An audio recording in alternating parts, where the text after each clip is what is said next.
எங்களுடைய சட்டமன்ற உறுப்பினர்கள் தொடர்ந்து சட்டமன்றத்தில் பேசணும். திராவிட முன்னேற்ற கழக தேர்தல்களை குறிப்பிட்டு 28 மாதங்களும் கண்டுக்கல திமுக அரசாங்கம். நாங்கள் தொடர்ந்து சட்டமன்றத்தில் அழுத்தம் கொடுத்தோம். எங்களுடைய சட்டமன்ற உறுப்பினர்கள் தொடர்ந்து சட்டமன்றத்தில் பேசணும், பொதுக்கூட்டத்தில் பேசணும், அறிக்கை வெளியிட்டோம், பேட்டி கொடுத்தோம் தொலைக்காட்சியின் வாயிலாக.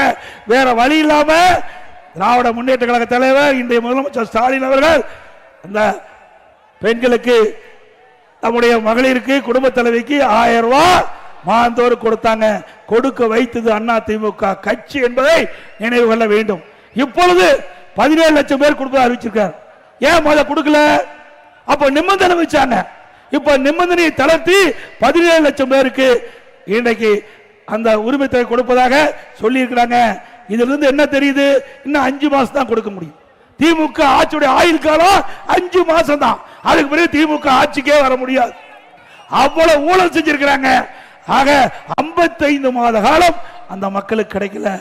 இப்ப நிபந்தனை தளர்த்தி கொடுக்கிறீங்களே 17 லட்சம் பேருக்கு, அப்பொழுதே நிபந்தனையை தளர்த்தி கொடுக்கப்பட்டிருந்தால் அவருக்கு 32 மாதம், அவர்களுக்கும் மாதந்தோறும் 1000 ரூபாய் கிடைச்சிருக்கும்.